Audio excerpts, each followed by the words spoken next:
అందరికీ నమస్కారం. మీ సేవ మీ అందరి సేవకి స్వాగతం.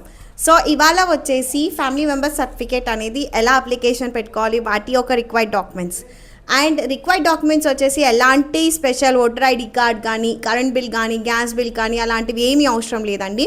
సో జస్ట్ మీ ఒక Aadhaar card and ration card through మనం అప్లికేషన్ అనేది ఫార్వర్డ్ చేసుకోవచ్చు. జస్ట్ ఫ్యూ సింపుల్ స్టెప్స్ తోటి ఓన్లీ 40 రూపీస్ ఆఫ్ పేమెంట్, దానికంటే ఎక్కువ పేమెంట్ చేయొద్దు. And only simple few steps తోటి మనకి సర్టిఫికేట్ అనేది రెవెన్యూ డిపార్ట్మెంట్ నుంచి అప్లికేషన్ సర్టిఫికేట్ అనేది రిలీజ్ అవుతుంది. సో కాబట్టి ప్లీజ్ మీకు ఒకవేళ రిక్వైర్మెంట్ ఉంటే మాత్రం అప్లికేషన్ పెట్టుకోండి.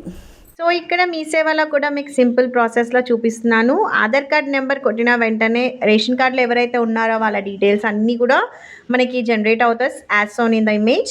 అండ్ తర్వాత just payment phone number enter చేసేసి పేమెంట్ చేసేసిన వెంటనే ఇక్కడ మనకి క్యూఆర్ కోడ్ స్కాన్ తోటి అప్లికేషన్ చేసుకోవచ్చు. ఇది చాలామంది ఏం అడుగుతున్నారు అంటే, ఇది ఫ్యామిలీ మెంబర్ సర్టిఫికేట్ కదా, ఆస్తుల వాటికి యూజ్ అవుతుందా అనేసి అడుగుతున్నారు అనమాట.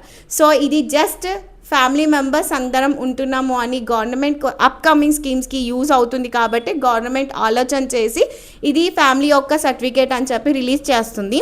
కాబట్టి ఇది ఎలాంటి ఆస్తి కానీ వీటికి కానీ మనం అంటే లైక్ ఫాదర్ మదర్కి సంబంధించిన పెన్షన్స్ లేదంటే గవర్నమెంట్ జాబ్స్ కానీ వాటికి యూజ్ అయ్యే సర్టిఫికేట్ అయితే కాదు.